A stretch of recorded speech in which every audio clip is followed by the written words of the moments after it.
പ്രാചീന കേരള ചരിത്രം, പ്രാചീനം എന്നതിന് നമുക്ക് ഞാൻ നേരത്തെ പറഞ്ഞതുപോലെ ആണ്ട് മാസം തീയതി കൽപ്പിക്കാൻ സാധ്യമല്ല. നമുക്ക് കൽപ്പിക്കാൻ സാധിക്കുന്ന ഒരു കാര്യം ഈ ഇവരുടെ പ്രവർത്തന രീതികൾ, പ്രവർത്തന മണ്ഡലങ്ങൾ, പ്രവർത്തന രംഗങ്ങൾ, പ്രവർത്തന ശൈലി, ഇതെല്ലാം എന്തായിരുന്നു, എങ്ങനെയായിരുന്നു എന്നുള്ളതിനെക്കുറിച്ചാണ്. കേരളം നമുക്കറിയുന്നത് പോലെ ഭൂമിശാസ്ത്രപരമായി പറഞ്ഞാൽ ഇന്ത്യ വൻകരയുടെ ഒരു ഭാഗമാണ്. ഇന്ത്യ വൻകരയിലെ കേരളം എന്ന നാട് ഇന്ന് നമുക്ക് അനുഭവപ്പെടുന്നത് പോലെ മറ്റുള്ളവരിൽ നിന്ന് വ്യത്യസ്തമായി നിൽക്കുന്ന, വേറിട്ട് നിൽക്കുന്ന വേറൊരു ഭരണകൂടം, വേറൊരു ജീവിത രീതി എന്നൊക്കെ മട്ടിൽ നമുക്ക് ഇത് മനസ്സിലാക്കാൻ ഉള്ള സാമഗ്രികൾ നമ്മുടെ കയ്യിൽ നിന്ന് പോയിരിക്കുന്നു എന്നുള്ളത് കൊണ്ട് നമുക്ക് ആ വിധത്തിലുള്ള അന്വേഷണം തന്നെ സാധ്യമല്ല. നമുക്ക് സാധ്യമാകുന്നത് ഭാരതത്തിൻ്റെ മറ്റ് ഭാഗങ്ങളുമായിട്ട് നമ്മുടെ ഈ കേരള ഭൂമിക്ക് ഉള്ള ബന്ധം എങ്ങനെ നമുക്ക് കാണാൻ കഴിയും, എങ്ങനെ നമ്മൾക്ക് അനുഭവപ്പെടും എന്നുള്ള ഒരന്വേഷണം ആണ് നമ്മെ സംബന്ധിച്ചിടത്തോളം ഇപ്പോൾ സാധ്യമായിട്ടുള്ളത്. അങ്ങനെ സാധ്യമായതിൻ്റെ ഏറ്റവും മികച്ച ഒരു ഉദാഹരണം നമ്മുടെ നാട്ടിൽ നിന്ന് ഈ അടുത്ത കാലത്തായിട്ട് ഞങ്ങൾക്ക് പുറത്തെടുക്കാൻ കഴിഞ്ഞു. നാളത്തെ വിഷയം ചരിത്ര വിഭാഗത്തിൻ്റെ പ്രവർത്തനം എന്നുള്ളതാണ്. അന്നേരം അത് കൂടുതൽ വിശദമായിട്ട് പറയാൻ കഴിയും. ഇന്ന് അതിൻ്റെ ഒരാമുഖം എന്ന നിലയ്ക്ക് മാത്രം പറയാവുന്നത്, നമുക്ക് കേരള ഭൂമിയിൽ നാം ജീവിക്കുന്ന ഈ പരശുരാമ ഭൂമി എന്നൊക്കെ നാം ധരിച്ചു വച്ചായിട്ടുള്ള ഈ കേരള ഭൂമിയിൽ ഇന്ത്യയുടെ മറ്റ് പ്രദേശങ്ങളിൽ നിന്നുള്ള പല വസ്തുക്കളുടെയും ഉദാഹരണങ്ങൾ ലബ്ധമാണ്. അത് നമ്മുടെ പുരാവസ്തു വിദഗ്ധന്മാർ തേടിയെടുത്തിട്ടുണ്ട്. ചരിത്ര വകുപ്പുകൾ, പഠന വകുപ്പുകൾ തേടിപ്പിടിച്ചിട്ടുണ്ട്. ആ പിടിച്ച വസ്തുക്കളുടെ അടിസ്ഥാനത്തിൽ നമുക്ക് ചില കാര്യങ്ങളൊക്കെ ഊഹിക്കാം എന്ന് മാത്രമേ ഇപ്പോൾ ഈ സന്ദർഭത്തിൽ പറയാനുള്ളൂ. അങ്ങനെ നോക്കുമ്പോൾ നമുക്ക് നമ്മുടെ പഴയ ചരിത്രത്തെക്കുറിച്ചുള്ള അന്വേഷണത്തിൻ്റെ ഭാഗമായിട്ട് നമുക്ക് പ്രാചീനം എന്ന് നമ്മൾ വിശേഷിപ്പിക്കുന്ന പല വസ്തുക്കളെയും കിട്ടിയിട്ടുണ്ട്. അതിലൊന്ന് എടക്കൽ ഗുഹ പ്രാചീനമാണ് എന്ന് പറയുന്നതോടുകൂടി അതിൻ്റെ കാലം നിർണയിച്ച് കളയരുത്. എടക്കൽ ഗുഹയിൽ തന്നെ കദംബ രാജാക്കന്മാരുടെ ലിഖിതങ്ങളുമുണ്ട്. വെട്കോമലൈ കച്ചവനു ചത്തി എന്ന് പറഞ്ഞ ഒരു ലിഖിതം ഏതാണ്ട് ബ്രാഹ്മിയുടെ പരിണാമദശയിൽ രണ്ടാമത്തെയോ മൂന്നാമത്തെയോ ഭാഗത്തെത്തി നിൽക്കുന്ന, പതനത്തിലെത്തി നിൽക്കുന്ന ലിപികളിൽ എഴുതപ്പെട്ടതാണ്. കദംബ രാജാക്കന്മാർ ഏതാണ്ട് 4-ാം നൂറ്റാണ്ട് 5-ാം നൂറ്റാണ്ട് കാലത്ത് കർണാടകത്തിൽ ഭരണം നടത്തിയിരുന്ന കൂട്ടരാണ്. അവരുടെ ലിഖിതം ഇവിടെ വന്നിട്ടുണ്ട്. അത് വന്നാൽ ഉടനെ നമ്മുടെ ചരിത്രകാരന്മാർ പണ്ട് ചെയ്തിരുന്നത് കദംബ രാജാക്കന്മാരുടെ ആക്രമണം, രാജാവാണോ ആക്രമിക്കുക മാത്രമേ ഉള്ളൂ എന്നുള്ള ഒരു ധാരണയിൽ രാജാവിൻ്റെ എന്തെങ്കിലും ഒരു ലക്ഷണം ഇവിടെ കണ്ടാൽ ആ രാജാവ് ഇങ്ങോട്ട് ആക്രമിച്ച് കീഴടക്കി. ഞങ്ങളതിന് പറയുന്ന ഒരു കാര്യം,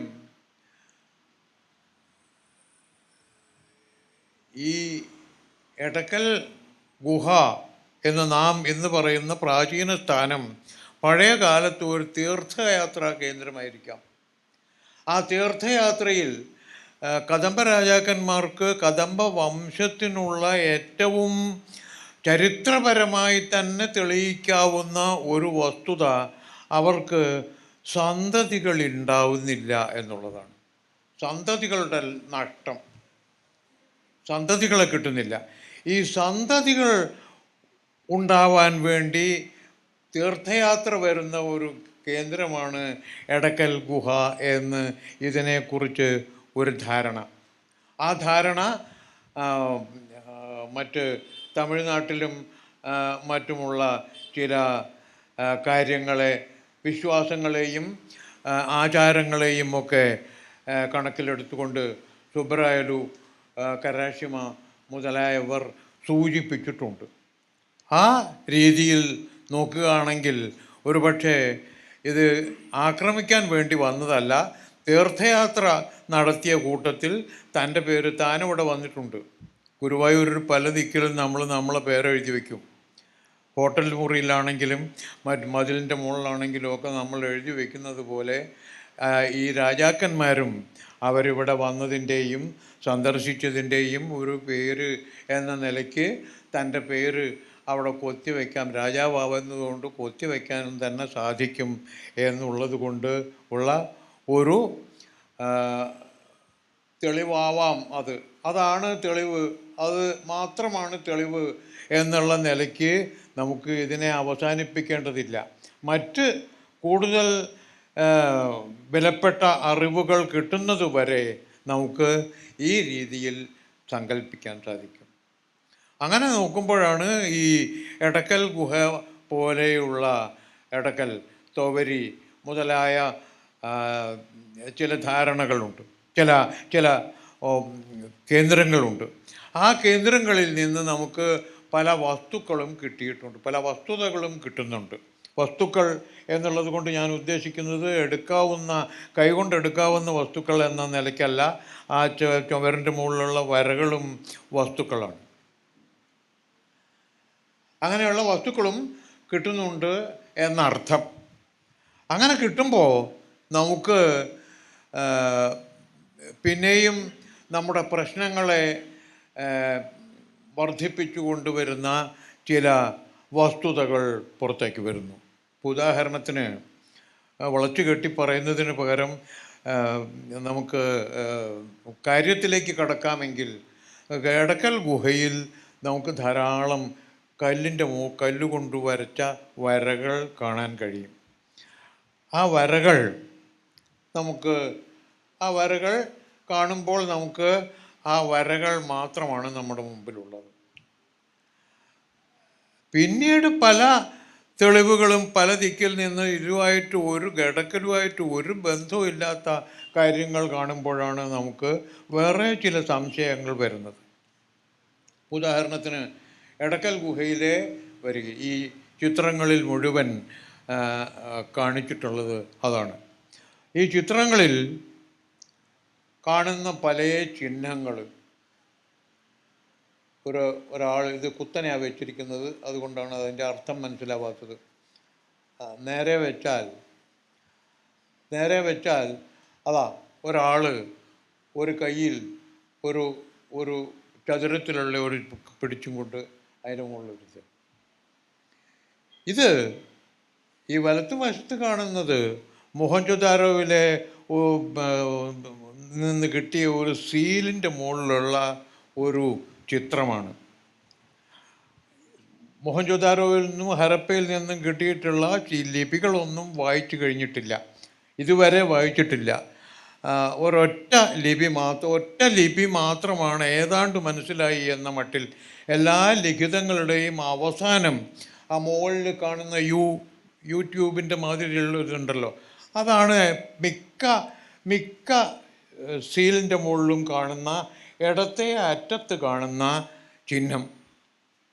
അതിനെക്കുറിച്ച് സുബ്ബരായലു, കരാശിമ മുതലായ ആളുകളും അതുപോലെയുള്ള മറ്റ് പണ്ഡിതന്മാരും ഒക്കെ ഇപ്പോഴും സ്വീകരിച്ചിട്ടുള്ള ഒരാശയം, ഇത് ഇന്ന ആളുടേത് എന്ന് ഉദ്ദേശിക വിഭക്തി, നമ്മൾ മലയാളത്തിൻ്റെ കാര്യത്തിൽ പറഞ്ഞാൽ ഉദ്ദേശിക വിഭക്തിയിൽ നമ്മൾ ഉദ്ദേശിക്കുന്ന വസ്തു ആ ആ ആ ഭാഷാ ചിഹ്നമാണ് അത്. ഇന്ന ആളുടേത് അല്ലെങ്കിൽ ഇന്ന ആൾക്കുള്ളത് എന്ന മട്ടിൽ ഉദ്ദേശികയുടെയോ സംബന്ധികയുടെയോ ആയ വിഭക്തി പ്രത്യയത്തിൻ്റെ ചിഹ്നമാണത് എന്ന് കാണാം. ഈ സീൽ ഇന്ന ആൾക്കുള്ളത് എന്നുള്ളതോ ഈ സീൽ ഇന്ന ആളുടേത് എന്നുള്ളതോ കാണിക്കുന്ന ഒരു ചിഹ്നമായിരിക്കാം ഇത് എന്നൊരു ഊഹാപോഹം ഈ കാര്യത്തിൽ തെളിഞ്ഞു വരുന്നുണ്ട്. ഇത് എടക്കൽ ചിഹ്നങ്ങളിലും കാണാവുന്ന ഒരു ചിഹ്നമാണ്. ഇതുപോലെ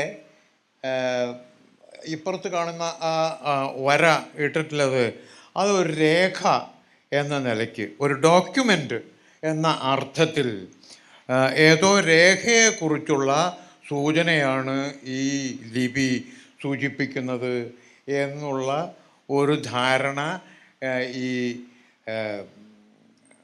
രേഖകളെക്കുറിച്ച് സിന്ധു നദീതടത്തിൽ നിന്ന് സീലിൽ നിൻ്റെ മുകളിൽ കാണുന്ന അതിനെക്കുറിച്ചുള്ള ഒരു ധാരണ പണ്ഡിതന്മാരുടെ ചരിത്ര പണ്ഡിതന്മാരുടെ ഇടയിലുണ്ട്.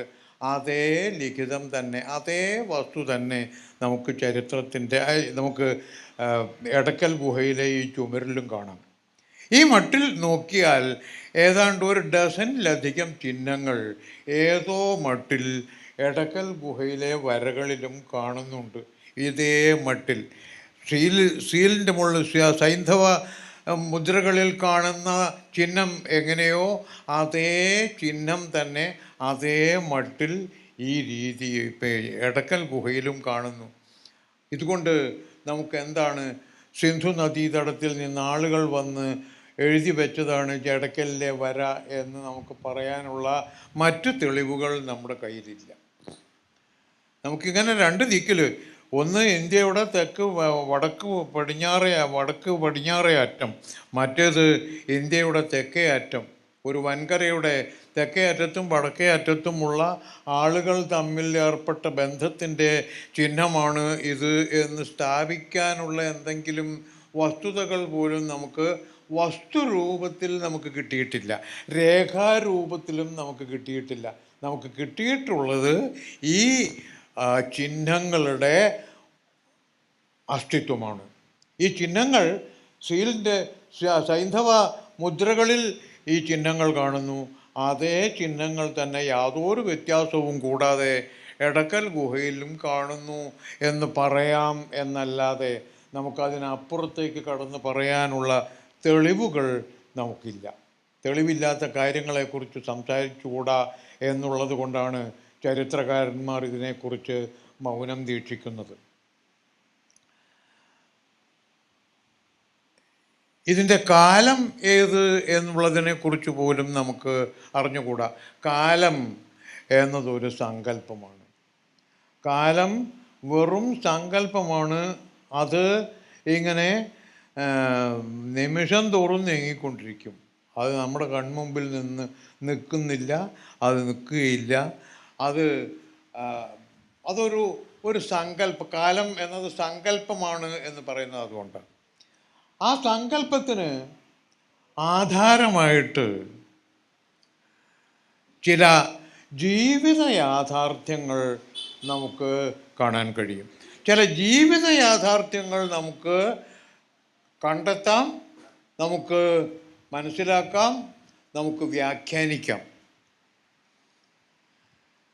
എടക്കൽ കുന്നിൻ്റെ നേരെ അപ്പുറത്ത് കാണുന്ന തൊവരി കുന്നിൻ്റെ മുകളിൽ പോയി നോക്കിയാൽ അവിടെ നമുക്ക് ഒരു പ്രത്യേക തരത്തിൽ ഉള്ള രേഖകളുണ്ട്. കോണി ആണെന്ന് തോന്നുന്ന രീതിയിലുള്ള രേഖകൾ, കോണി ഇങ്ങനെ ചെരിച്ച് വെച്ചതുപോലെ, നിലത്ത് വെച്ചതുപോലെയുള്ള. ഇത് പല ദിക്കിലും, കേരളത്തിൽ പുറത്തും പല ദിക്കിലും കാണുന്ന ഒരു ചിഹ്നസഞ്ചയമാണ്. ആ ചിഹ്നസഞ്ചയത്തെ പുരാതത്വജ്ഞന്മാരും ചരിത്രകാരന്മാരും വ്യാഖ്യാനിച്ചിട്ടുള്ളത് ഈ തരത്തിലുള്ള രേഖകൾ കാണിക്കുന്നത് തട്ട് കൃഷിയെ സൂചിപ്പിക്കുന്ന രേഖകളാണിവ എന്ന നിലയിലാണ്. ഈ കുന്നിൻ്റെ മുകളിൽ ഇതൊക്കെ കുന്നിൻ പുറങ്ങളാണ്. ഈ എടക്കൽ എന്നത് എടക്കൽ തന്നെ ഒരു കുന്നാണ്, ഉയർന്ന ഒരു സ്ഥലമാണ്. അത് ഒരു കുന്നിൻ പ്രദേശമാണ്.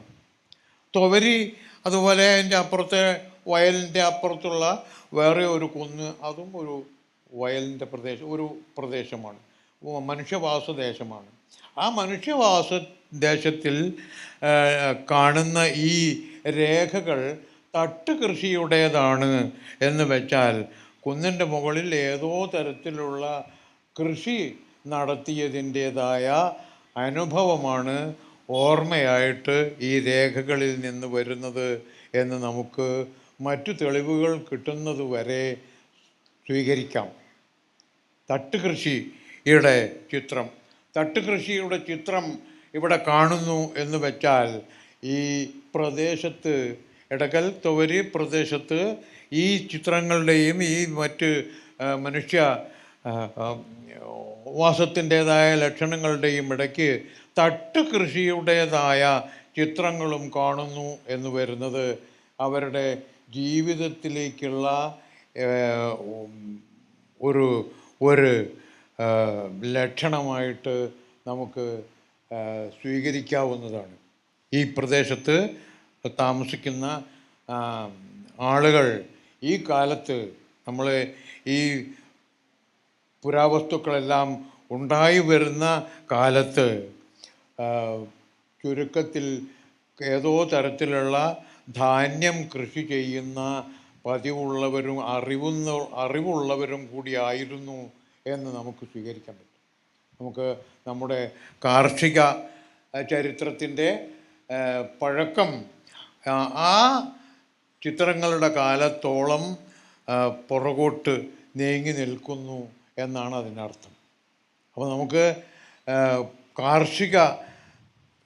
കേരളത്തിലെ കൃഷിയുടെ ലക്ഷണങ്ങൾ എവിടെയാണ് ഏറ്റവും പഴയത് കാണാൻ കിട്ടുക എന്ന് പറഞ്ഞാൽ ഈ തൊവരിയിലെ ചില രേഖകളിലാണ് നമുക്കതിൻ്റെ ഇത് കാണുന്നത് എന്ന് വെച്ചുകൊണ്ട് തട്ടുകൃഷി, വയനാട്ടിൽ ഇപ്പോഴും തുടർന്നു വരുന്ന തട്ടുകൃഷിയുടെ തുടക്കം ഒരു പക്ഷേ ഈ രേഖകളിൽ കാണുന്നത് കൊണ്ട് ആ രേഖകളുടെ കാലത്തോളം നമ്മുടെ കാർഷിക വൃത്തിയുടെ സംസ്കാരത്തിന് പ്രചാരമുണ്ട് എന്ന് നമുക്ക് കൃത്യമായിട്ട് ധരിക്കാവുന്നതാണ്.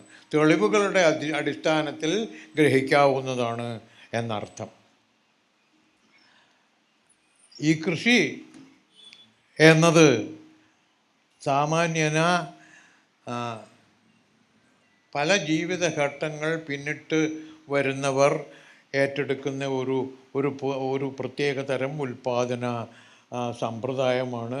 ആ ഉൽപ്പാദന സമ്പ്രദായത്തിൻ്റെ ഏറ്റവും പഴയ ലക്ഷ്യങ്ങൾ നമുക്ക് കിട്ടുന്നത് ഈ കുന്നിൻപുറത്തെ ചില പാറച്ചിത്രങ്ങളിലാണ് എന്നുള്ളതാണ് നമ്മെ സംബന്ധിച്ചിടത്തോളം ഇവിടെ ചരിത്രപരമായി മനസ്സിലാക്കാനുള്ള വസ്തുത. അതൊരു ഇതിൻ്റെ ഒരു ഏറ്റവും പഴയ വസ്തുക്കളെക്കുറിച്ചുള്ള ഒരു അന്വേഷണം എന്ന നിലയ്ക്ക് ചില കാര്യങ്ങൾ പറഞ്ഞു എന്ന് മാത്രമേ ഉള്ളൂ. നമ്മുടെ ചരിത്രം, പ്രാചീന ചരിത്രം,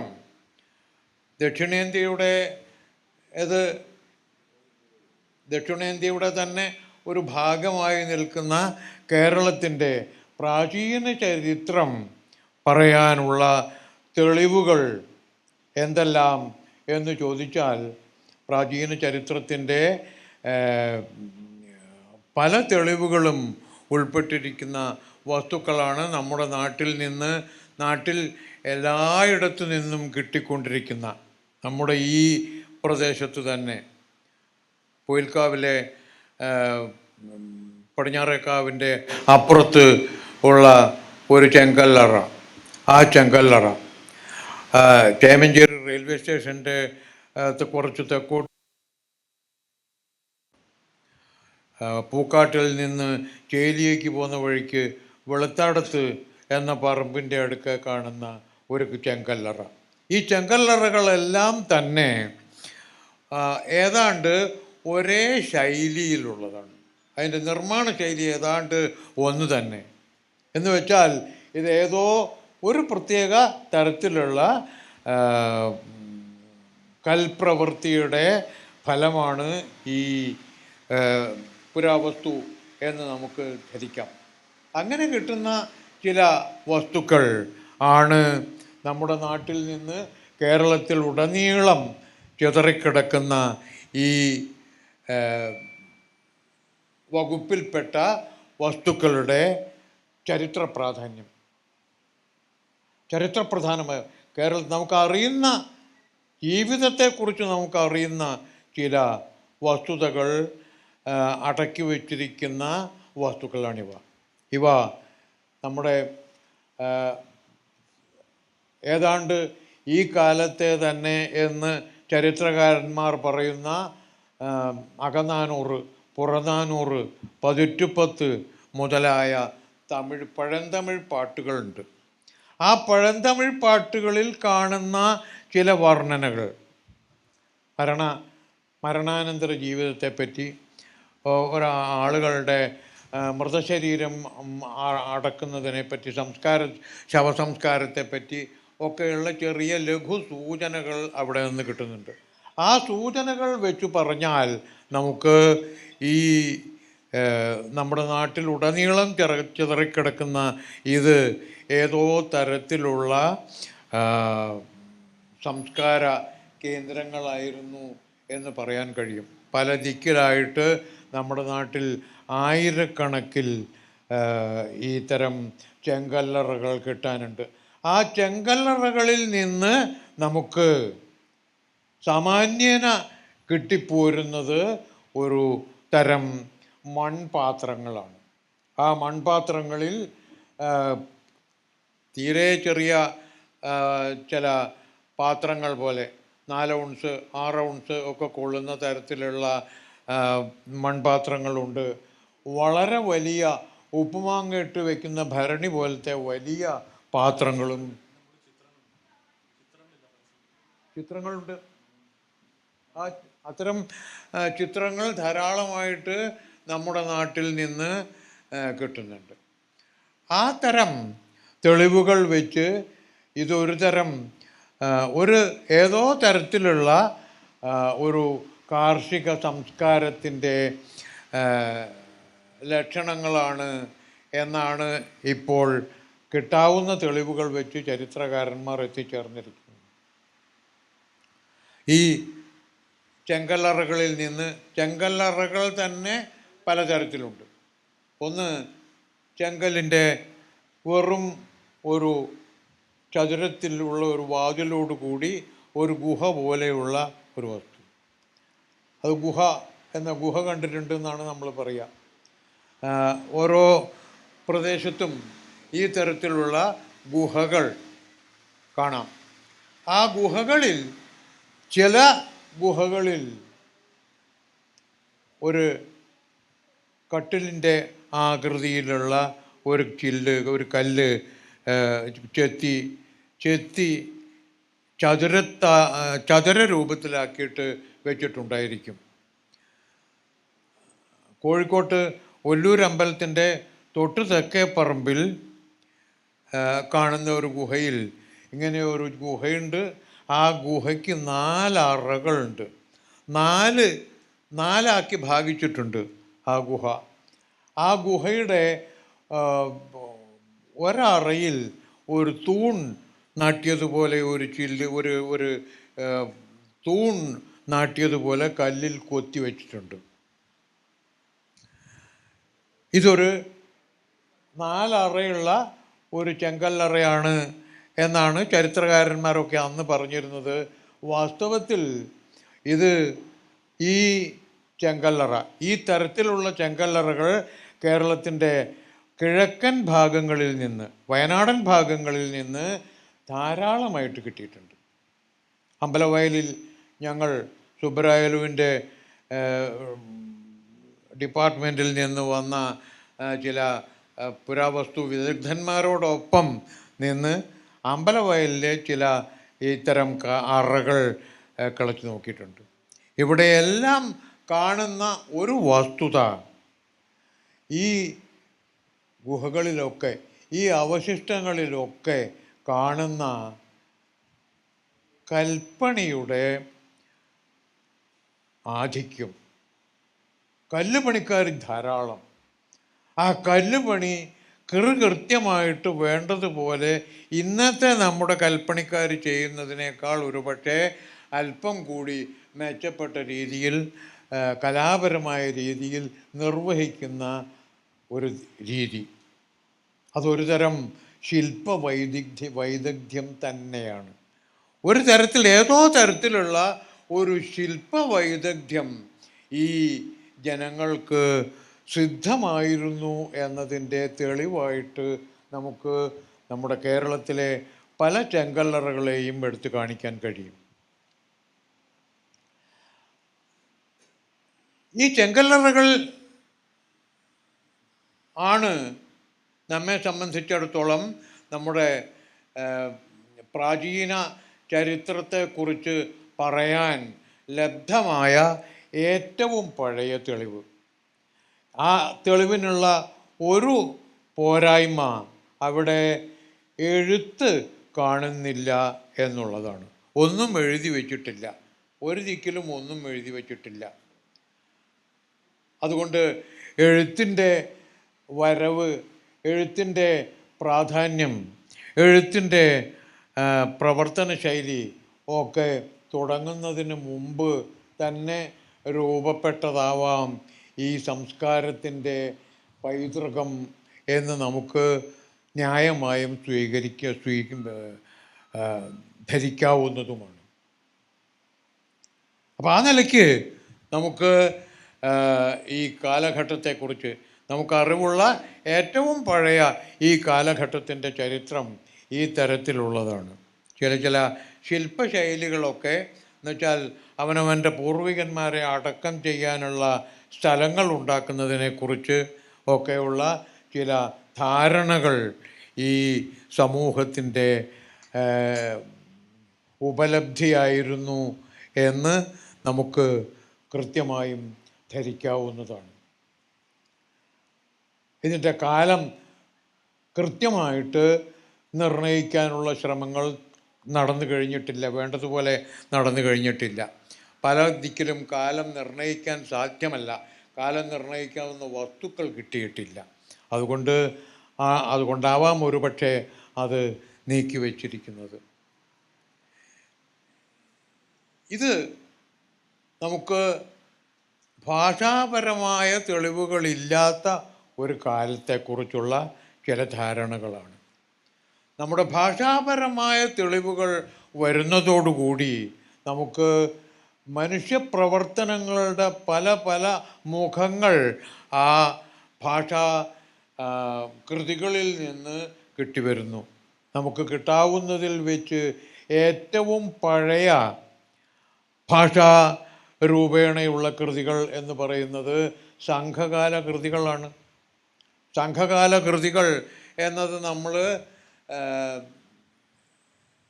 ഏതാണ്ട് ഒരു ഭാഷാശൈലിയും മറ്റും കണക്കാക്കി ഏതാണ്ട് ഒരു തീയതി നിർണയിച്ചിട്ടുണ്ട്.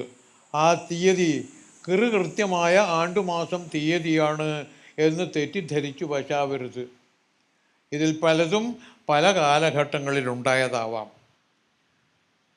പക്ഷേ ഈ പാട്ടുകളുടെ ഒരു പ്രത്യേകത, ആ പാട്ടുകൾ വാമൊഴി വഴക്കത്തിൻ്റെ രചനാ ശില്പത്തിലുള്ളവയാണ്. വാമൊഴി വഴക്കത്തിൻ്റെ ശില്പം എന്നത്, വാമൊഴി വഴക്കം എല്ലാം ആവർത്തനം ആണ്. ആവർത്തിച്ച് ഒതേനൻ്റെ പോര് വർണ്ണിക്കുന്നത് പോലെ തന്നെയാണ് വേറെ ഒരു ചാപ്പൻ്റെ പോരും വർണ്ണിക്കുക. രണ്ടിനും വേറെ വരികളില്ല. എല്ലാറ്റിനും കൃത്യമായിട്ടുള്ള സ്വന്തമായിട്ടുള്ള വരികളല്ല. പലതിനും ആവർത്തനങ്ങളാണ്. പല വരികളും പലതവണ ആവർത്തിച്ച് കാണുന്നവയാണ്. വടക്കൻ പാട്ടിലും അങ്ങനെ തന്നെയാണ്. വടക്കൻ പാട്ടിലുള്ളതുപോലെ തന്നെ വടക്കൻ പാട്ടിൻ്റെ ആ നാടോടി വാങ്മയ ശില്പം തന്നെയാണ് നമുക്ക് വടക്കൻ പാട്ടിനേക്കാൾ നൂറ്റാണ്ടുകൾക്കപ്പുറത്തുണ്ടായ സംഘകാല കൃതികളിലും കാണാൻ കഴിയുന്നത്. അത് വാമൊഴി വഴക്കത്തിൻ്റെ ഒരു ലക്ഷണമാണ്. തമിഴ് ദ്രാവിഡ ഭാഷകൾ പലതും ഈ തരത്തിലുള്ള വാമൊഴി വഴക്കം, ഒരു തരത്തിലുള്ള വാമൊഴി വഴക്കം കൊണ്ട് നടന്നിട്ടുണ്ട്. തമിഴിൽ മാത്രമല്ല, ലോകത്തിൻ്റെ എല്ലാ ഭാഗങ്ങളിലും ഉള്ള വാമൊഴി വഴക്കങ്ങളിൽ കാണുന്ന ഒരു രചനാശില്പമാണ് ഈ ആവർത്തനം. വരികൾ ആവർത്തിച്ച് ഇങ്ങനെ ആഖ്യാനം മുമ്പോട്ട് കൊണ്ടുപോകുക എന്ന രീതി വാമൊഴി വഴക്കത്തിൻ്റെ പ്രത്യേകതയാണ്.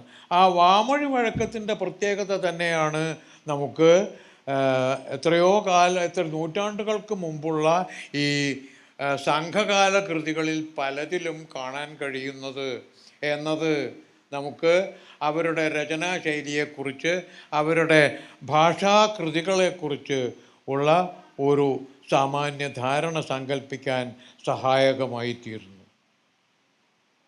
അപ്പം അങ്ങനെ ഉള്ള ഈ വാമൊഴി വഴക്കം പ്രചരിച്ചു കൊണ്ടിരുന്ന ഈ ഈ ഈ ഈ കൃതികളിൽ പറയപ്പെടുന്ന ഏറ്റവും പ്രധാനപ്പെട്ട വിഷയം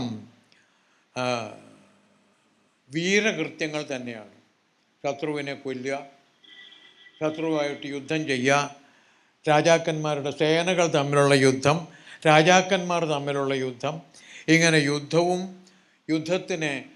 എന്ന് പറഞ്ഞാൽ പോര്, വെറുതെ ഉള്ള ഇന്നത്തെ യുദ്ധം എന്ന് പറയുമ്പോഴത്തേക്ക് നമുക്ക് ഈ ആറ്റം ബോംബും മറ്റ് ആധുനിക കാലത്തെയാണ് ഓർമ്മ വരിക.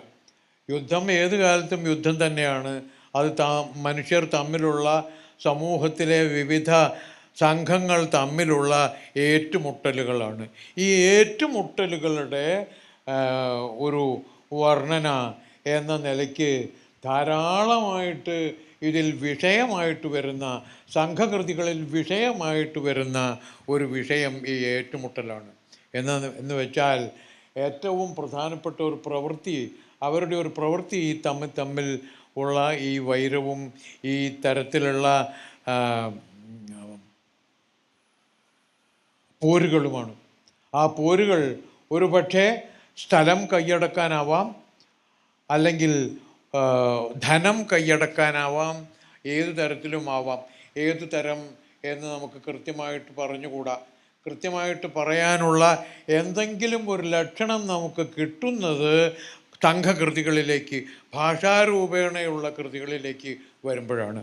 ആ ഭാഷ വായിച്ചു നോക്കുമ്പോൾ നമുക്ക് മനസ്സിലാകുന്നത് ഇവിടെ പല നാടുകളിലും ഉള്ള നാട്ടുമൂപ്പന്മാർ തമ്മിൽ ഉള്ള വൈരവും, അവർ തമ്മിലുള്ള പോരുകളും, അവർ തമ്മിലുള്ള മത്സരങ്ങളും, അവർ തമ്മിലുള്ള സ്നേഹങ്ങളും സൗഹൃദങ്ങളും ചങ്ങാത്തങ്ങളും ഒക്കെയാണ് ഇതിൻ്റെ വിഷയം.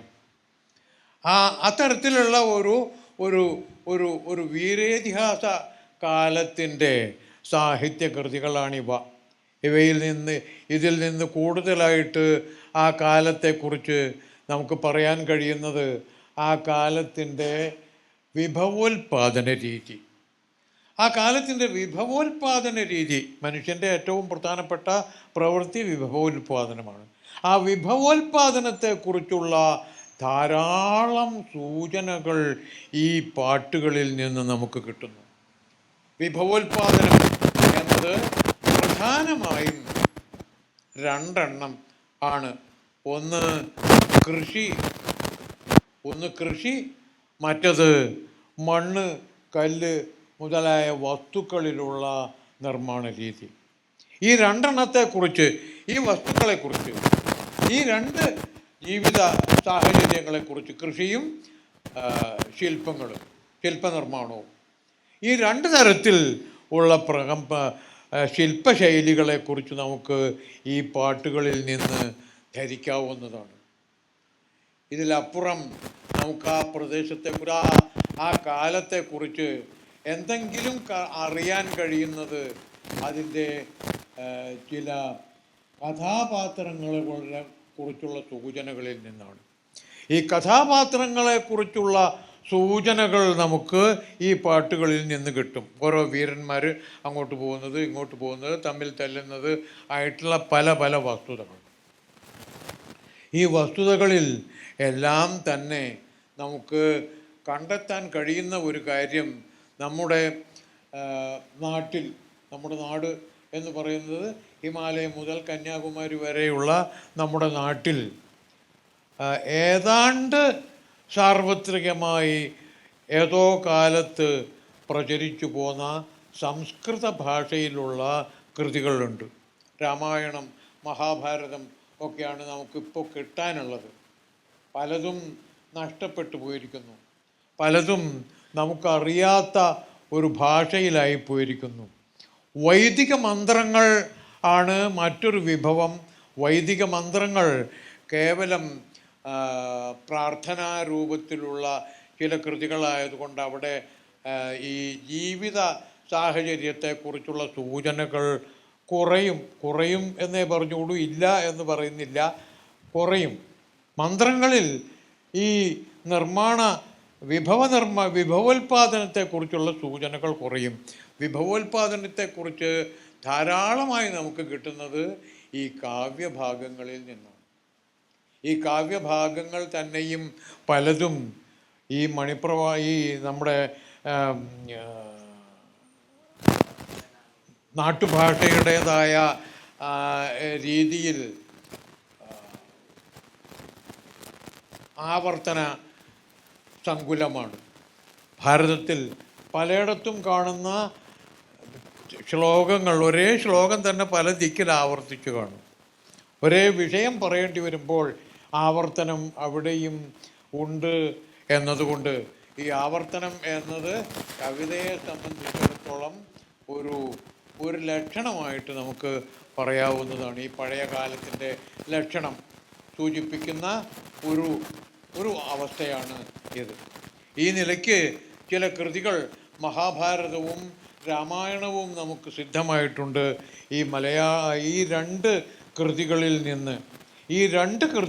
നിന്ന് നമുക്ക് ആ കാലത്തെ ജീവിത രീതിയെക്കുറിച്ച്, വിഭവോൽപാദനങ്ങളെക്കുറിച്ച്, ആ വിഭവോൽപാദനങ്ങളുടെ ആധിപത്യം ഉറപ്പിക്കുന്നതിനെ സംബന്ധിച്ച് അത്തരത്തിലുള്ള ചരിത്രപരമായ പല പല അറിവുകൾ നമുക്ക് ഈ കൃതികളിൽ നിന്ന്, രാമായണ ഭാരതാദി കൃതികളിൽ നിന്ന് കിട്ടുന്നുണ്ട്. ഈ കൃതികളിൽ നിന്ന് പ്രോത്സാഹനം ഉൾക്കൊണ്ടുകൊണ്ടായിരിക്കാം ഇന്ത്യൻ പ്രദേശങ്ങളിലെ, നാട്ടുപ്രദേശങ്ങളിലെ അതാതിടത്തെ സാഹിത്യം, കവിത, കഥാകഥനം മുതലായത് രൂപപ്പെട്ടു വന്നത് എന്ന് നമുക്ക് ന്യായമായി ഊഹിക്കാവുന്നതാണ്. കാരണം മഹാഭാരതത്തിലും രാമായണത്തിലും കാണുന്ന തരത്തിലുള്ള നിർമ്മാണ രീതിയും ഭാഷാ ശൈലിയുടെ സൂചനകളും ഈ നാടൻ നമ്മുടെ പ്രാദേശിക സാഹിത്യത്തിൻ്റെ പഴയ കൃതികളിലും കാണാം. അപ്പം ആ നിലയ്ക്ക് ഇത് വമ്പിച്ച ഒരു പൈതൃകത്തിൻ്റേതായ കേന്ദ്രമാണ് നമ്മുടെ ഈ സംസ്കൃതത്തിലുള്ള കൃതികൾ. ആ സംസ്കൃത കൃതികളിൽ നിന്ന് നേടിയിട്ടുള്ള ആശയങ്ങളും കാവ്യനിർമ്മാണ ശൈലിയും എല്ലാം ഉപയോഗിച്ചുകൊണ്ട് നമുക്ക് നാട്ടിൻ്റെ പല ഭാഗങ്ങളിലായിട്ട് പെട്ടത് കാണാൻ കഴിയും. നമുക്ക് ആ നിലയ്ക്ക് അവിടെ നിന്ന് കിട്ടുന്ന കൃതികളെക്കുറിച്ചുള്ള പഠനം സൂചിപ്പിക്കുന്നതും സാഹിത്യ ചരിത്രത്തിൽ സൂചിപ്പിക്കപ്പെടുന്നതും ഇതുതന്നെയാണ്. ഇത് മഹാഭാരതത്തിൽ നിന്ന് ഉള്ള അനുകരണത്തിൻ്റെ ലക്ഷണമുണ്ട്, രാമായണത്തിൽ നിന്നുള്ള ലക്ഷണമുണ്ട് എന്നൊക്കെ അവിടുത്തെ സാഹിത്യ ചരിത്രകാരന്മാർ പറയുന്നുണ്ട്. ബംഗാളിലെയും മറ്റും കവിത, പ്രാചീന കവിതകളും നാടോടിപ്പാട്ടുകളും മറ്റും പഠിക്കുന്നവർ സൂചിപ്പിച്ചിട്ടുള്ള ഒരു കാര്യമാണിത്. അപ്പം ആ നിലയ്ക്ക് നമുക്ക് ഇതിനെക്കുറിച്ചുള്ള തെളിവ് സാമഗ്രികളിൽ ഏറ്റവും സുഗ്രഹമായ ഒന്ന് ഈ എഴുത്തു വസ്തുക്കളാണ്, എഴുതി കിട്ടിയ വസ്തുക്കളാണ്, കൃതികളാണ്. ഇതിനപ്പുറം നമുക്ക് ഒരുപാട് വസ്തുക്കൾ പലയിടത്തു നിന്നായിട്ട് കിട്ടിയിട്ടുണ്ട്. അതാണ് ഞാൻ നേരത്തെ പറഞ്ഞ ചെങ്കല്ലറകളും കൊടക്കല്ലുകളും അതുപോലെയുള്ള വസ്തുക്കളും. ആ വസ്തുക്കളും എല്ലാം ചേർന്നാൽ നമുക്ക് ഈ ജനങ്ങളുടെ ആവാസസ്ഥാനങ്ങളുടെ പ്രചാരത്തെക്കുറിച്ച് സാമാന്യം കൃത്യമായ ധാരണ കിട്ടും. നമ്മുടെ നാട്ടിലേക്ക് കടന്നു വന്ന്, തമിഴകത്തേക്ക് കടന്നു വന്ന്, തമിഴകത്തിൻ്റെ തന്നെ ഒരു പൈതൃക ദേശമായ കേരള ഭൂമിയിലേക്ക് കടന്ന് അവിടുത്തെ കാര്യത്തെക്കുറിച്ച് പറയുന്ന ഒരുപാട് കൃതികൾ നമുക്ക് വന്നിട്ടുണ്ട്. പ്രാചീന കേരളത്തെ സംബന്ധിച്ചിടത്തോളം, പ്രാചീന കേരള ചരിത്രത്തെ സംബന്ധിച്ചിടത്തോളം നമ്മുടെ ഏറ്റവും പഴയ സാഹിത്യ ലക്ഷ്യങ്ങൾ എന്നത് പഴന്തമിഴ് പാട്ടുകളാണ്. അകനാനൂറ്, പുറനാനൂറ്, പതിറ്റുപത്ത്, ഇങ്ങനെ ചില കൃതികൾ നമുക്ക് ഇപ്പോഴും കിട്ടാനുണ്ട്. പതിറ്റുപത്ത് കേരളത്തിൻ്റെ ഒരു രാജകുലത്തെക്കുറിച്ചുള്ള ധാരണകളെ കൊണ്ട് സമ്പന്നവുമാണ്. പതിറ്റുപത്തിൻ്റെ 2 പത്തുകൾ നഷ്ടപ്പെട്ടു പോയിരിക്കുന്നു. 1-ാം പത്തും കിട്ടാനില്ല, 10-ാം പത്തും കിട്ടാനില്ല. 2 മുതൽ 8 വരെയുള്ള പത്തുകൾ. ആ പത്തുകൾ ഒക്കെ ഓരോ ചേര രാജാക്കന്മാരുടെ പേരിൽ, ഓരോ ചേര രാജാക്കന്മാരെ സ്തുതിച്ചുകൊണ്ട് ഉള്ളതാണ്. ആ സ്തുതികളിൽ നിന്ന് നമുക്ക് ആ കാലത്തെ ചേരന്മാരെ കുറിച്ചുള്ള ചില ധാരണകൾ സമ്പാദിക്കാൻ കഴിയും. പെരുഞ്ചോറ്റുതിയൻ ചേരലാതൻ, ഉദിയൻ എന്നാണ്, ഉദയൻ എന്നായിരിക്കാം അതിൻ്റെ സംസ്കൃതം. അത് തമിഴിലേക്ക് വന്നപ്പോഴത്തേക്ക് ഉദിയനായതാണ്. പെരുഞ്ചോറ്റുതിയൻ. കരുവൂരേറിയ ഓൾവാർ കോപ്പെരുഞ്ചേരൽ ഇരുമ്പൊറൈ എന്നാണ് ഒരാളുടെ പേര്. ഇരുമ്പൊറൈ, പെരുഞ്ചേരൽ ഇരുമ്പൊറൈ, ചേരൽ ഇരുമ്പുറൈ എന്നൊക്കെ വ്യത്യസ്തമായി സൂചിപ്പിക്കപ്പെടുന്ന ഒരു രാജനാമം. പാലൈ പാടിയ പെരുങ്കടുങ്കോ, പാലപ്പാട്ട് പാടിയ ഒരു പെരുങ്കടുങ്കോ. കടുങ്കോ എന്ന് വെച്ചാൽ മഹാരാജാവ് എന്നർത്ഥം. കടുങ്കോ, കോ എന്നത് കോനാണ്. കോൻ എന്ന് വെച്ചാൽ രാജാവ് എന്നർത്ഥമാണ്.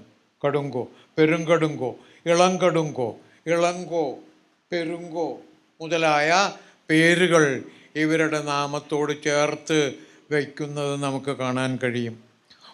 കോതൈ മാർബൻ, കോതൈ, കോത എന്നത്, കോത എന്നത് നമുക്ക് വേണമെങ്കിൽ സംസ്കൃതീകരിച്ച് ഗോദ എന്നാക്കാം. ഗോക്കളെ ദാനം ചെയ്യുന്നവൻ, ഗോദ.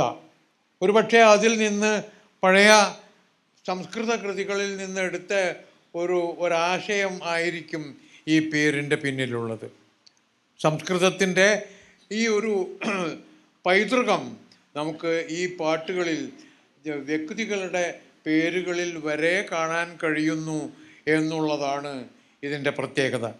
ഈ നിലയ്ക്ക് നമുക്ക് പതിറ്റുപത്തും അകനാനൂറും പുറനാനൂറും തിരഞ്ഞാൽ അനേകം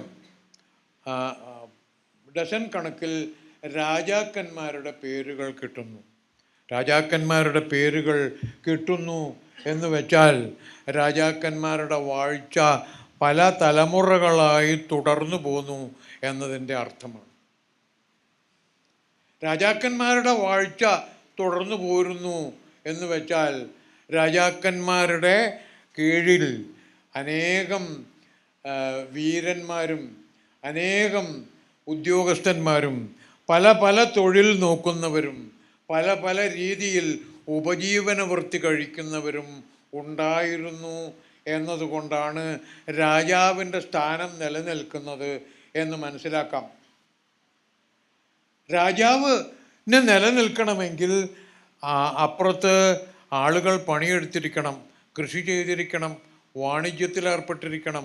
പലതരത്തിലുള്ള ആ തരം പൈതൃകങ്ങളുടെ സൂചനയാണ് ഈ പാട്ടുകളിൽ നിന്ന് നമുക്ക് ധാരാളമായി കിട്ടുന്നത്. ആ കാലത്തെ ജനങ്ങളുടെ പ്രവൃത്തികൾ. കൃഷിയുണ്ട്, പലതരത്തിലുള്ള വിഭവങ്ങൾ മൺപാത്രങ്ങൾ നിർമ്മിക്കുന്നവരെ കുറിച്ചുള്ള സൂചനകളുണ്ട്. ഇരുമ്പ് ആയുധങ്ങൾ സൂചിപ്പിക്കുന്ന പാട്ടുകളുണ്ട്. ചോളന്മാരുടെയും പാണ്ഡ്യന്മാരുടെയും പറ്റിയിട്ടും ഇതേപോലെയുള്ള കൃതികളുണ്ട്. ചേരന്മാരെ പറ്റിയുള്ളതാണ്, കേരള ചരിത്രമാണ് എന്നുള്ളത് കൊണ്ടാണ് ഞാൻ ഈ ചേരന്മാരുടെ ഈ കാര്യത്തിലേക്ക് ഒതുങ്ങി നിൽക്കുന്നത്. ചോഴന്മാരുടെ കുറിച്ചും പാണ്ഡ്യന്മാരെ കുറിച്ചും ഒക്കെ ഇതുപോലെയുള്ള പാട്ടുകൾ അതാതിടത്ത് കിട്ടാനുണ്ട്. പുറനാനൂറിലെയും മറ്റും പല പാട്ടുകളും ചോഴന്മാരെ പറ്റിയും പാണ്ഡ്യന്മാരെ പറ്റിയും മറ്റുമുള്ളതാണ്. പതിറ്റുപ്പത്താണ് ചേരന്മാരെ കുറിച്ചുള്ള സൂചന ധാരാളമായി ലഭിക്കുന്ന കൃതി. ആ കൃതിയിൽ നിന്ന് മനസ്സിലാക്കുന്നിടത്തോളം ഈ കൃതിയിൽ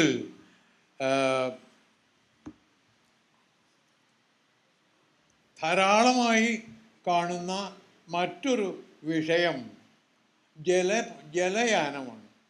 വെള്ളത്തിൽ കൂടിയുള്ള യാത്ര. വെള്ളത്തിൽ കൂടെ പോകാനുള്ള വാഹനം,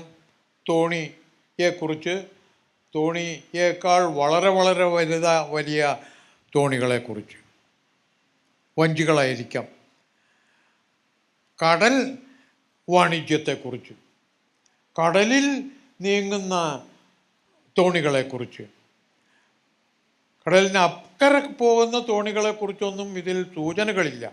പക്ഷേ കടൽക്കരയിൽ കൂടി നീങ്ങുന്ന തോണികളെക്കുറിച്ചുള്ള സൂചന, ഇതെല്ലാം കാണുന്നതിൽ നിന്ന് നമുക്ക് മനസ്സിലാക്കാവുന്ന ഒരു കാര്യം, ഈ നാടിന് കടൽ കൂടാതെ സാധ്യമല്ല. കാരണം കടലിൻ്റെ തൊട്ട് ഉള്ള ഒരു ഭൂപ്രദേശത്താണ് കേരളം എന്ന ഭൂമി നിലനിൽക്കുന്നത്.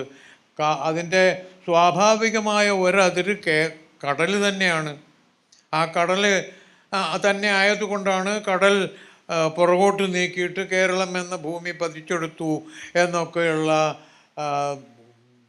വീരേതിഹാസ പുരാണ സങ്കല്പങ്ങൾ, പരശുരാമനെ കുറിച്ചുള്ള സങ്കല്പങ്ങൾ ഒക്കെ ഉണ്ടാവുന്നത് അങ്ങനെയാണ്. അപ്പോൾ ആ നിലയ്ക്ക് പരശുരാമകൃതമായ കേരളത്തിൽ കടലുമായിട്ടുള്ള ബന്ധം ഒഴിച്ചു നിർത്താൻ സാധ്യമല്ല. അതുകൊണ്ടായിരിക്കാം ഈ ആ കാലത്തെ തമിഴ് സംഘകാലം എന്ന് നാം വിളിക്കുന്ന ആ പ്രാചീന കാലത്തെക്കുറിച്ചുള്ള പാട്ടുകളിലെല്ലാം തന്നെ ഈ കടൽ യാനത്തെക്കുറിച്ചും സമുദ്ര യാനത്തെക്കുറിച്ചും ഒക്കെയുള്ള സൂചനകളുണ്ട്. ആ സൂചനകളിൽ ചിലത് കാർഷിക വൃത്തിയെക്കുറിച്ചാണ്. പലതരം ധാന്യങ്ങൾ, നെല്ല് മുതലായവ, ഇതൊക്കെ കൃഷി ചെയ്യുന്നവരുണ്ട്. ഇതെല്ലാം ചെയ്യുന്ന ഈ ഒരു നാടിൻ്റെ ഒരു പ്രത്യേകത ഈ പാട്ടുകളിൽ നിന്ന് കിട്ടുന്നിടത്തോളം, പാട്ടുകളാണ് നമ്മുടെ ഏക ആധാരം. അതുകൊണ്ട് പാട്ടുകളിൽ നിന്ന് കിട്ടുന്നിടത്തോളം വെച്ച് പറഞ്ഞാൽ നമുക്ക് ഈ കേരളഭൂമി എന്ന് നാം പൊതുവെ പറയുന്ന ഈ ഭൂപ്രദേശത്തെ 5 തരത്തിലുള്ള നിലങ്ങളായിട്ട് സങ്കല്പിക്കാം. ഈ 5 തരത്തിലുള്ള നിലങ്ങളെക്കുറിച്ച് ഉള്ള സൂചനകൾ ഈ പാട്ടുകളിൽ ധാരാളമായിട്ടുണ്ട്. അതിൽ ഏറ്റവും ഉള്ളിലേക്ക് കുന്നുംപുറം ഒക്കെ ആയിട്ട് കിടക്കുന്ന കുറിഞ്ചി പ്രദേശം, കുറിഞ്ചി എന്ന പേര് ഇന്നും വയനാട്ടിലെ പല പ്രദേശങ്ങളിലുമുള്ള നാടുകൾക്ക് കുറിഞ്ചി എന്ന പേരിൽ നിന്നുദ്ഭവിച്ച പേരുകൾ നിലവിലുണ്ട്. കുറിഞ്ചി ഇവിടെ തൊട്ട് ഇപ്പുറത്ത് മുല്ല. മുല്ല എന്നത് കുറിഞ്ചി കാട് പിടിച്ച കുന്നിൻ പ്രദേശം. മുല്ല എന്നത് അതിൻ്റെ തൊട്ടു താഴെ ജനങ്ങൾ താമസിക്കുന്ന ഉയർന്ന പ്രദേശം. കുറിഞ്ചിയും മുല്ലയും വർഷക്കാലത്ത് കാട് പിടിച്ച് പലതരത്തിലുള്ള വസ്തുക്കൾ കൃഷിക്ക് പറ്റിയ രീതിയിൽ സസ്യവിധാനത്തിൻ്റെ പ്രദേശങ്ങളാണ് കുറിഞ്ചിയും മുല്ലയും. എന്നാൽ വേനൽ പിറക്കുന്നതോടുകൂടി പലയിടത്തും ഈ ഭൂസ്ഥിതി തന്നെ മാറി ഒരുതരം വരണ്ട പ്രദേശമായിത്തീരുന്നു. ആ വരണ്ട പ്രദേശങ്ങളെയാണ് പാല. കുറിഞ്ചി, മുല്ല, പാല കഴിഞ്ഞ് താഴത്തേക്ക് ഇറങ്ങി വരുമ്പോഴത്തേക്ക് വിശാലമായ ഭൂപ്രദേശങ്ങളാണ് കാണുന്നത്. അവിടെ നിറച്ച് പരന്നു കിടക്കുന്ന കൃഷി, അതാണ് മരുതം. ആ മരുതത്തിൻ്റെ അറ്റത്തെത്തി, പടിഞ്ഞാറേ അറ്റത്തെത്തുമ്പോഴേക്ക് നമുക്ക് കടൽക്കരയുടെ കാഴ്ച കാണാൻ കഴിയുന്നു. ആ കടൽക്കരയുടേതായ പ്രത്യേകതകളുള്ള ഒരു ഭൂവിഭാഗം രൂപപ്പെടുന്നു. അതാണ് നെയ്തൽ. ഈ കുറിഞ്ചി, മുല്ല, പാല, മരുതം, നെയ്തൽ, ഈ 5 പേരുകളും നമുക്ക് ഇഷ്ടം പോലെ നമ്മുടെ പല നാടുകളിലും ആവർത്തിച്ചു കാണുന്ന പേരാണ്. നെയ്തച്ചേരി എന്താണ്? നെയ്തപ്പുറം എന്താണ്? കൊല്ലത്തേക്ക് അടുത്തേക്ക് ചെല്ലുമ്പോൾ നെയ്തപ്പുറമുണ്ട്. നെയ്തപ്പുറം എന്താ? നെയ്തലിൻ്റെ പുറം. ആ നെയ്തലിനോട് തൊട്ട് കിടക്കുന്ന പ്രദേശം. മുല്ലക്കര, മുല്ല വയനാട്ടിലെ മാത്രമാണെന്ന് വിചാരിക്കരുത്.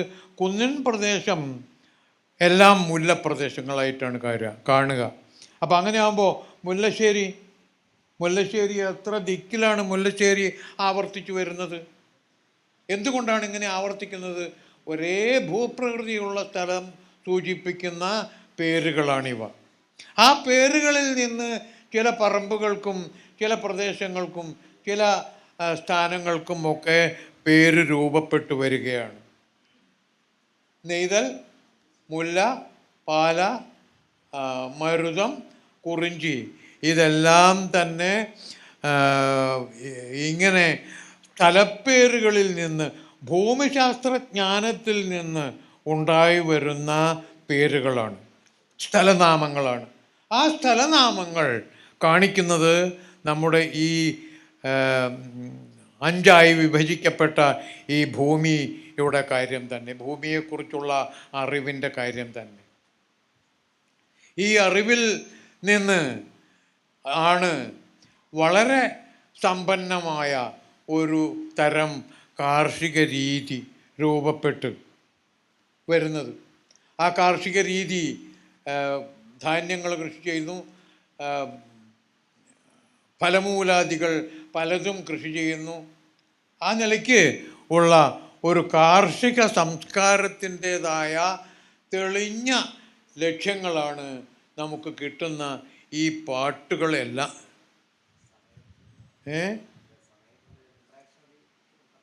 ഈ പാട്ടുകളെല്ലാം തന്നെ ആ നിലയ്ക്കാണ്.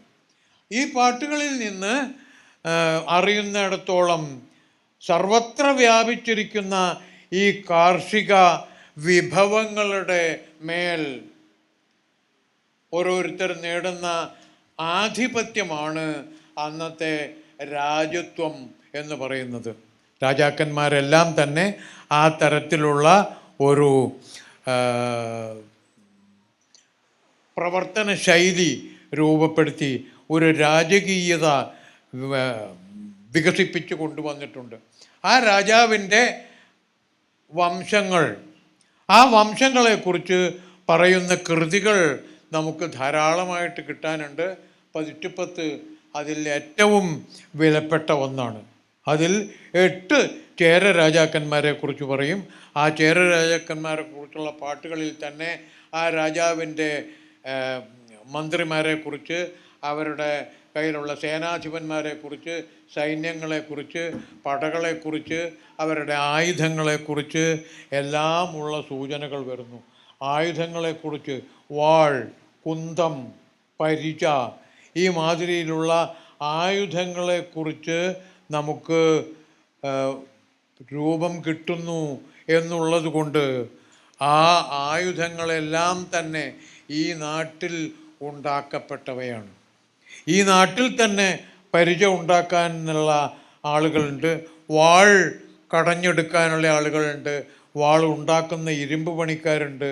ഇതോടൊപ്പം നമുക്ക് അടിവരയിട്ട് മനസ്സിലാക്കേണ്ട ഒരു കാര്യം, ഈ കൂടുതൽ വെള്ളോട്ട് പണിക്കാരെ കുറിച്ചുള്ള കൂട്ടുലോഹ സാങ്കേതിക വിദ്യ വികസിപ്പിച്ചതിൻ്റേതായ ഒന്നാന്തരം ലക്ഷ്യമാണ് ഇവിടുത്തെ വെള്ളോട്ട് കിണ്ടി. ശ്രീകോലത്തേക്ക് മറ്റേ കിണ്ടിയൊന്നും കൊണ്ടുപോകാൻ പാടില്ല, വെള്ളോടിൻ്റെ കിണ്ടിയെ കൊണ്ടുപോകാൻ പാടുള്ളൂ. ചെമ്പിൻ്റെ പാത്രങ്ങളല്ല കൊണ്ടുപോവുക, വെള്ളോട്ട് പാത്രങ്ങളാണ് കൊണ്ടുപോവുക. ഭഗവാന് നേദ്യം കഴിക്കണമെങ്കിൽ വെള്ളോടിൻ്റെ ഉരുളിയാണ് വേണ്ടത്. മെച്ചപ്പെട്ട ആയുർവേദ ഔഷധങ്ങൾ ഉണ്ടാക്കണമെങ്കിൽ വെള്ളോടിൻ്റെ ചരക്ക് വേണം, വലിയ ചരക്ക് എന്ന് പറയുന്ന വലിയ പാത്രം. അപ്പം ഈ മട്ടിലുള്ള ഒരു സാങ്കേതിക വിദ്യയും മരുതത്തിൽ നിന്നാരംഭിച്ച് മറ്റു പ്രദേശങ്ങളിലേക്കും കൂടി വ്യാപിച്ച കാർഷിക വൃത്തിയും ആ കാർഷിക വൃത്തിക്ക് ഒഴിച്ചുകൂടാത്ത ഇത്തരം സാങ്കേതിക വിദ്യകളും ഇത് ചേർന്ന ഒരു ജീവിതമാണ് ആ കാലത്ത് നിലവിൽ നിന്നിരുന്നത് എന്നാണ് നമുക്ക് ഈ കാലത്തെ കൃതികളിൽ നിന്ന് 1810, പുറനാനൂറ്, അകനാനൂറ് മുതലായ കൃതികളിൽ നിന്ന് മനസ്സിലാക്കാൻ കഴിയുന്നത്. ഇതിനെക്കുറിച്ച് കൂടുതലായി നമുക്ക് പേരുകളും മറ്റും ധാരാളമായിട്ട് ഉദ്ധരിക്കാൻ കഴിയും. അതിനുള്ള സമയം നമുക്കില്ല എന്നുള്ളത് കൊണ്ടാണ് ധാരാളമായിട്ട് ഈ പേരുകൾ, ഓരോ ആളുകളുടെ പേരുകൾ, അവരുടെ പിന്തുടർച്ചാക്രമങ്ങൾ മുതലായ വിഷയങ്ങളെക്കുറിച്ചും നമുക്ക് വിവരം കിട്ടുന്നു. പിന്തുടർച്ചാവകാശങ്ങളെക്കുറിച്ചുള്ള വിവരം കിട്ടുന്നു എന്ന് വെച്ചാൽ ആ പിന്തുടർച്ചാവകാശം എന്നത് ഒരു പൈതൃക വിഷയമായി ആ കാലത്തേക്ക് രൂപപ്പെട്ടിട്ടുണ്ട് എന്ന അർത്ഥം. ഒരൊറ്റ കാര്യം കൂടി പറഞ്ഞ് ഞാൻ ഇത് അവസാനിപ്പിക്കാം.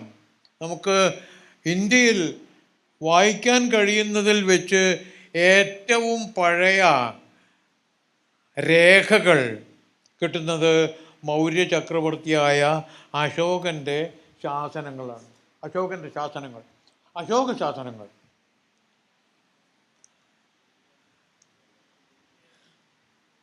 അശോകശാസനങ്ങൾ ബ്രാഹ്മിയുടെ ഏറ്റവും പഴയ, പരിണാമമൊന്നും വന്നു കഴിഞ്ഞിട്ടില്ലാത്ത ഏറ്റവും പഴയ രൂപം, ഏറ്റവും പൂർണ്ണമായ ഒരക്ഷരമാല. എന്ത് കാര്യവും സംസ്കൃതത്തിലുള്ള ആര്യഭാഷകളിലുള്ള ഏത് വസ്തുതയും രേഖപ്പെടുത്താവുന്നതാണ് മൗര്യബ്രാഹ്മി, അശോകബ്രാഹ്മി.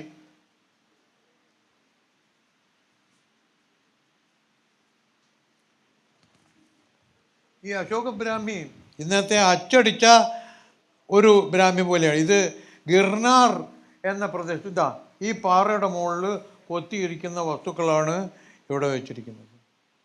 ഇത് ഇതേ മാതിരിയിലാണ് ഇവിടെയും കാണുക. അത് കല്ലിൻ്റെ മുകളിലായതുകൊണ്ട് നമുക്ക് ഇങ്ങനെ തെളിഞ്ഞു കാണുന്നില്ല എന്നുള്ളൂ. സവത വിജിതം ഹി ദേവാനാം പിയസ പിയദസി രാജോ, പ്രിയദർശി രാജാവിൻ്റെ രാജോ ഏവമപി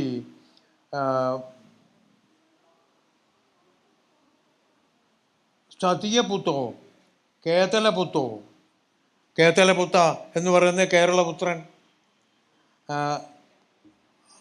അങ്ങനെ പറയുന്നത് എന്താ ചെയ്യുന്നത്? ദ്വേ ചികിത്സാ കഥ. ഈ പ്രദേശങ്ങളിലെല്ലാം തന്നെ 2 ചികിത്സകൾ ഏർപ്പെടുത്തി. മനുഷ്യ ചികിത്സാച്ച പശു ചികിത്സാച്ച. ഓസുധാനി, ഓസുധ ഔഷധം, പ്രാകൃതമാണ് വിഷയം, പ്രാകൃതമാണ് ഭാഷ. അശോകൻ്റെ ശാസനത്തിലെ ഭാഷ പ്രാകൃതമാണ്. ഓസുധാനി ച എത്ര നാസ്തി, എത്ര നാസ്തി എന്നുള്ളത് പ്രാകൃതത്തിലാവുമ്പോഴത്തേക്ക് യഥ നാഥി എന്നാവും. എത്ര നാസ്തി തത്ര ഹരാപിതാനി ച രോഗാപിതാനി ച. എവിടെ ഔഷധങ്ങൾ എവിടെ ഇല്ലയോ അവിടങ്ങളിലെല്ലാം തന്നെ ഉള്ളയിടത്തു നിന്ന് കൊണ്ടുവന്ന് നട്ടുപിടിപ്പിച്ചു.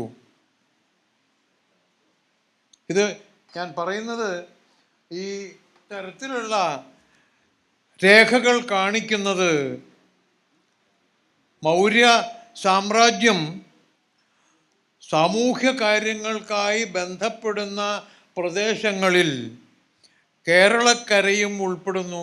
കേതലപുതോ എന്ന് പറയുന്നത് ഈ ചേരപുത്രന്മാരെ പറ്റിയാണ്, ചേര രാജാക്കന്മാരെ പറ്റിയാണ്. ആ കാലത്ത് മൗര്യകാലത്ത് ഇവിടെ അധികാരത്തിലുണ്ടായിരുന്ന ചേര രാജാക്കന്മാരെ കുറിച്ചാണ് സൂചന.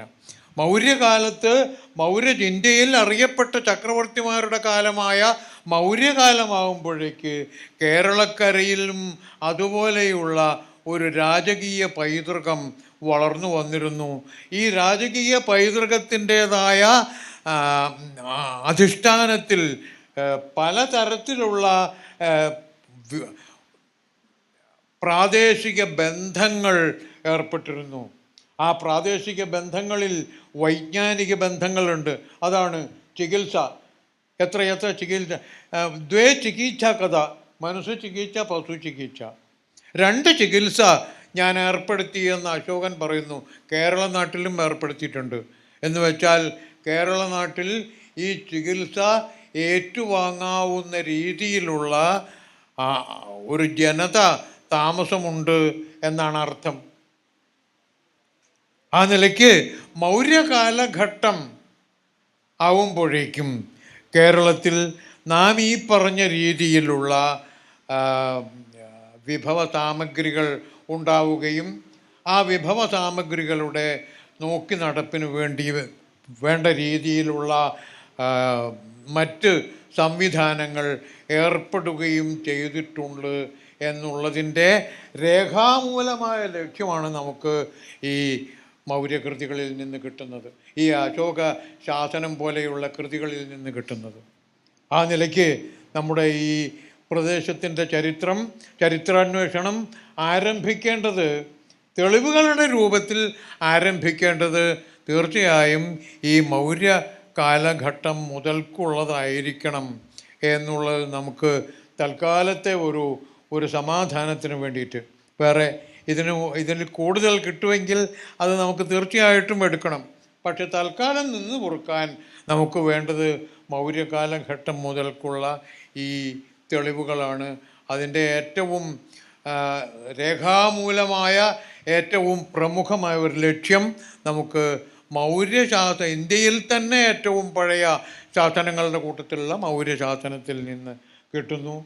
ആ തരം രേഖകളുടെയും ആ തരം വസ്തുക്കളുടെയും ആ തരത്തിലുള്ള ശില്പങ്ങളുടെയും ഇന്നും നിലനിന്ന് പോരുന്ന ശില്പങ്ങളുടെയും ശിലാനിർമ്മിതികളുടെയും ഒക്കെ തെളിവ് സാമഗ്രികൾ ഉപയോഗിച്ചു കൊണ്ടുവേണം നമ്മുടെ ചരിത്രത്തെ മനസ്സിലാക്കാൻ എന്ന് സാമാന്യമായി പറഞ്ഞുകൊണ്ട് ഞാൻ തൽക്കാലം ഈ പ്രഭാഷണം ഇവിടെ അവസാനിപ്പിക്കുകയാണ്. ഇത് വീണ്ടും ഇവിടെ നിർത്താവുന്ന രീതിയിലല്ല ഈ പൈതൃകത്തിൻ്റെ അറിവ്. ഇവിടെ നിർത്തിയാൽ നമുക്ക് പകുതി അറിവായിട്ട് നിന്ന് പോവും.